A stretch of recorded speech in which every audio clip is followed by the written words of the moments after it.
Power Query can kind of feel like this when you see it for the first time. With so many buttons, strange errors, and a weird formula language, it can quickly become overwhelming.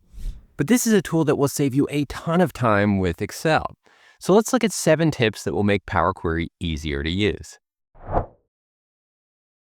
When you're starting out with Power Query, it's important to understand what Power Query is and what it is not. So Power Query allows us to bring data into Excel and clean it up. That's its primary role. In this quick example, I'm going to show how we can bring in some data from some CSV files. I have the CSV files right here. Here's all these orders. I'll just open one of these up. And these have order data in them. You can see they have some blank rows and some other stuff that we need to clean up. So in order to do this, we're going to use Power Query. And I'm going to go to the Data tab in the ribbon, and we can access Power Query right over here in the Get and Transform Data section. Now we can bring in data from a lot of different sources and connect to different types of databases. In this scenario here, I have my CSV files stored in a folder. So I'm going to go from folder, and I have the data folder here. We'll just say open. And so that's going to show me a preview here of the folder and all the CSV files in that folder. And right here, I'm just going to say combine and transform because I want to combine all of these CSV files together. I want to stack them on top of each other so we have all of the week's data all stacked on top. So here I have a preview of my CSV file. I'm just going to hit OK there. And then that's going to open the Power Query Editor window, which will show a preview of our data over here. We have buttons up along the top with different transformations we can do. And we have our query settings on the right side and our queries on the left side. I'm going to collapse this for now. And Power Query makes it easy to clean up our data and automate the process.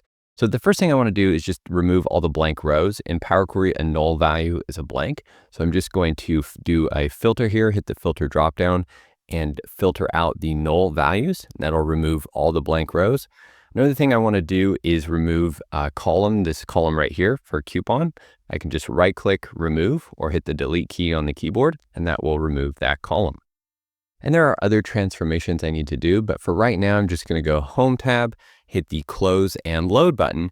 That's going to add a new sheet to the workbook and output the results. And since we combined all of that data, it's all stacked right here in this one table. We can jump down to the bottom and we can see we have all the way down to week 21 orders from that CSV file. And when it comes to the data analysis process, Power Query helps us with step 1, which is getting and transforming data. It doesn't necessarily replace other tools like formulas and pivot tables to calculate and analyze data, or charts and dashboards to visualize and present data. But Power Query is an extremely important part of this process because studies show that we spend almost 80% of our time just collecting, organizing, and cleansing data, which is step 1, and Power Query helps us automate this work to save a ton of time with our jobs. Next, we'll take a look at a feature of Power Query that I like to call your personal time machine. So I'm going to double-click the query here to open the query editor again. Over here on the right side, we have the Applied Steps window, and this is kind of like a macro recorder for your data. You can click any of these steps. These are all the steps we've taken so far. You can click any of these to go back in time and see what your data look like. So at this step here, we still had our blank rows, and then after we filtered those out, this is what the data looks like now. Now you can also delete steps here, you can reorder steps, and you can even change steps. And this is also important because every time our data changes and we refresh our query, Power Query reruns all of these steps. For example, let's say another week rolls around and we get our new week 22 orders file. I'm just going to drag that. You can either move or copy it into this folder. This is the folder that Power Query is pointing to. All we need to do now that that file is in there is go over to our table, right-click refresh, keyboard shortcut is Alt F5. That will rerun all those steps in the Applied Steps window and now include our week 22 data. We can see it right down here at the bottom. And this means that we don't have to go manually take all of these steps each week in the Power Query editor. Once we've done this work one time, we can then just click refresh and all of these steps will be applied again to our new data. Now, one of the biggest sources of frustration for users that are new to Power Query is data types. This can also be the biggest cause of errors. So data types are very important to Power Query. Up here in the header, you can see the data type for each column. This is a whole number, this is text, and this is a decimal number. And you can actually change the data type for the column by just clicking here and selecting from this menu. Now, when you initially create a query, Power Query will add this change type step where it tries to automatically detect the data types for each column. And it doesn't always get that right. For example, we have this coupon amount column, which is currently detected as text. However, as we can see here, this is a decimal number. Now, if we try and change this to a decimal number, we're going to get some errors. And this will cause issues down the line when we want to analyze this data with formulas or pivot tables. So I'm going to delete that changed type step that I just did. And the reason for this error is that these dashes here are not zeros. If we select one of these cells down here in this preview window, we can actually select the text here for the value in the cell. And you can see that when I select it, it's a dash with some spaces around it. And to fix this, I'm first going to hit Control-C to copy that value. I'm then going to select the column, and then on the Transform tab, I'm going to choose Replace Values. I will paste in that value with the dash, and then I'm going to replace that with a 0. We'll go ahead and hit OK, and that will make all the replacements. Now I can change the data type in the column, and it will change to a decimal number, and I won't have any errors.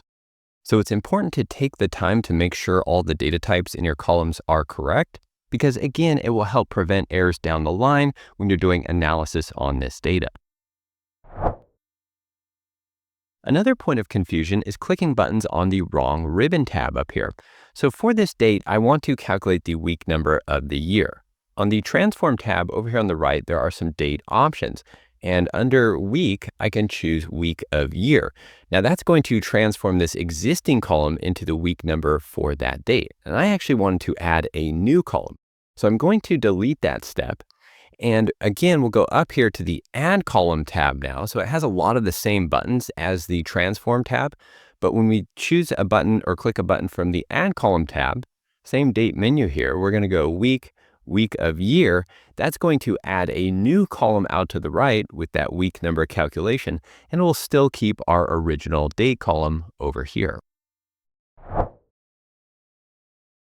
Now, sometimes with Power Query, you won't know which button to click up here to do the transformation you want to do. In this example here with this tracking number, I want to extract the carrier, which is these 3 letters right here within each of these tracking codes. So in order to do that, I'm just going to select this column, go up to the Add Column tab, and we can actually use AI for this with this nice Column from Examples feature. So I'm going to select the drop down here and hit From Selection, because I only want to evaluate the selected column, which is this tracking column here.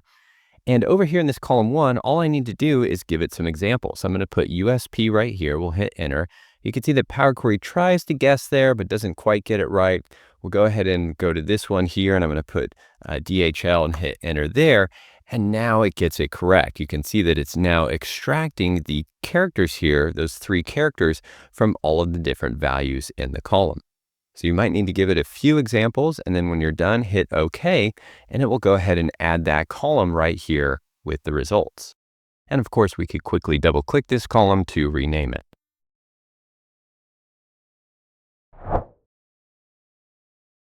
Next, we'll go under the hood of Power Query. When we're clicking buttons up here on the ribbon, this is actually creating code in the background. And it does that for every single step. So if we go back to this step here, we can see the code for this step right here in the formula bar. If you don't see the formula bar, you can go to the View tab and toggle the formula bar on. And this is a formula language that's similar to Excel's formula language. However, it is also different. For example, we can see it use the text.middle function here to extract the carrier from that tracking column. And this language is called M code. Now, when you're starting out with Power Query, you do not need to understand M code, but it is good to know that you can come in here and make edits to these formulas. And you can also go to the View tab and click Advanced Editor to see all of the code for the query. And this can come in handy with more advanced transformations in the future. But again, don't let this overwhelm you. I still think Power Query is a great no-code or low-code solution because we can really just click buttons to do all these transformations. And finally, I want to show one of my favorite features of Power Query. So here we have this report with months across the top, and this is not the best layout if we wanted to analyze this data with formulas or a pivot table. But Power Query can help us get it in the correct layout. So we're going to go Data tab, choose From Table or Range. That'll load up our data here in the Power Query editor. And on the Transform tab, we're going to use a feature called Unpivot. It's right here, and since we have the product column selected, I actually want to unpivot all these month columns. So I'm going to choose Unpivot Other Columns, and that instantly does the work of taking all the months that were across the top and putting those into one single column called Attribute. Of course, we could rename this to Month, and then we have our values in a single column as well. And this is amazing because with just a click of a button, we went from a table that looks like this with months across the top to a long, skinny table with all of our values in a single column. I spent years writing macros in VBA to do this type of unpivot work, and we can now do this all with the click of a button in Power Query. And this is the layout that our data needs to be in if we're going to analyze it with a pivot table. If you're not familiar with that process, I'll link up some videos in the description that explain more about pivot tables. Now, this video just scratches the surface of Power Query's capabilities. If you're brand new to Power Query, check out our Power Query Jumpstart course. And if you want to take your skills to the next level, then our Power Query Pro course will get you there. I'll link both of those up in the description below. And if you want to learn how Power Query replaces XLOOKUP, then check out this video next. Hit the like button if you enjoyed this one. Thanks again for watching. Have a great day, and I'll see you in the next video.